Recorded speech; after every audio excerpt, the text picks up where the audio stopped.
Les raisons du conflit qu'ont opposé à la fin de l'automne dernier l'Azerbaïdjan et l'Arménie ont des racines très anciennes. D'abord, il faut rappeler que cette région a été depuis très longtemps une terre arménienne ancestrale, l'archéologie le prouve, depuis quasiment la fin du Haut Moyen-Âge. Et il y a eu deux périodes dans l'histoire du XXe siècle qui sont importantes. En 1921, lorsque l'URSS s'organise, un certain nombre de terres arméniennes ont été rattachées à la République d'Azerbaïdjan pour des questions d'équilibre de pouvoir. Et en 1991, à la chute de l'Union soviétique, elles n'ont pas été de nouveau rétrocédées à l'Arménie comme elles le devraient. Et à ce moment-là est né un conflit territorial entre les deux pays, notamment sur les enclaves du Haut-Karabakh et du Nakhitchevan.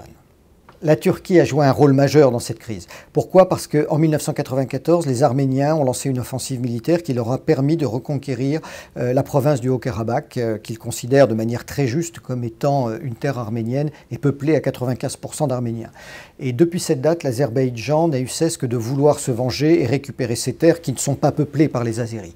La Turquie a apporté immédiatement son soutien à l'Azerbaïdjan, à la fois un soutien direct en fournissant des sociétés militaires privées, des djihadistes venant de Syrie pour aider les Azerbaïdjanais dans leur offensive, mais surtout en livrant beaucoup d'armements et en envoyant un grand nombre de conseillers militaires aux côtés des forces de l'Azerbaïdjan pour participer à la reconquête, parce que pour les Turcs, l'Azerbaïdjan et la Turquie, c'est un même peuple séparé entre deux États, et leur finalité, c'est finalement d'éradiquer la présence arménienne dans cette région, surtout qu'il faut le rappeler que la Turquie est responsable du génocide de 1915.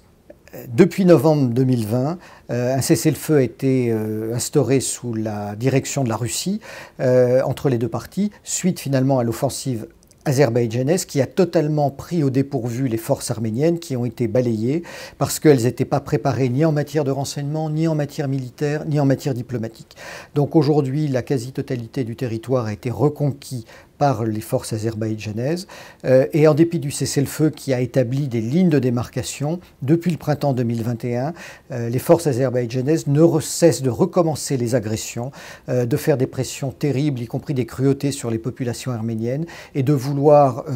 créer une continuité territoriale entre les deux parties de leur territoire, le Nakhitchevan qui est à la frontière de la Turquie, qui est séparé du reste du territoire azerbaïdjanais par les terres arméniennes, et leur but c'est de parvenir à remettre en place un corridor qui leur permette d'avoir cette continuité territoriale entre les deux parties du pays.